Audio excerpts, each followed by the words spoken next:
Mutual fund और SIP में क्या फ़र्क है?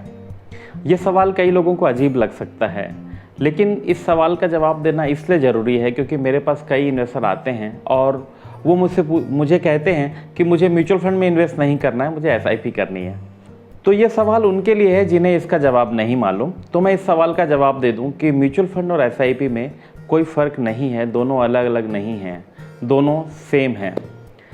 तो सवाल ये उठता है कि कस्टमर क्यों कहता है कि मुझे म्यूचुअल फंड में इन्वेस्टमेंट नहीं करना है, एसआईपी में इन्वेस्टमेंट करना है। तो मेरे हिसाब से मेरा ऐसा अनुमान है कि वो ये समझते हैं कि म्यूचुअल फंड का मतलब ये है कि उसमें एक बार एक मुश्त लमसम हमने एक बार में 1 लाख 2 लाख 5 लाख रुपए डाल दिया और उसको छोड़ दिया और उसके बाद उसमें दोबारा इन्वेस्टमेंट नहीं किया। इसके विपरीत एसआईपी का मतलब वो ये समझते हैं कि उसमें हर महीने हम एक निश्चित अंतराल पर नियमित रूप से एक निश्चित रकम हर महीने हम इन्वेस्ट करते चले जाते हैं और जिसको कि एसआईपी कहते हैं।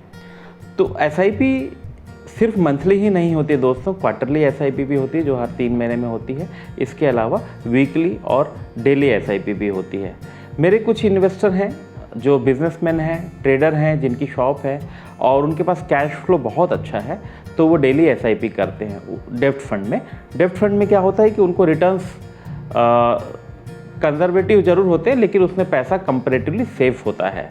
तो साल 2 साल तक वो इन्वेस्ट करने के बाद विद ग्रोथ उस पैसे को निकाल लेते हैं और उसको कहीं अच्छी जगह फिर किसी बड़े काम में लगा लेते हैं। डेली एसआईपी में उनको फ़ायदा ये होता है कि उनका कैश जो है वो मैनेज हो जाता है, उनको एक बड़ी रकम इकट्ठा मिलती है। Thank you.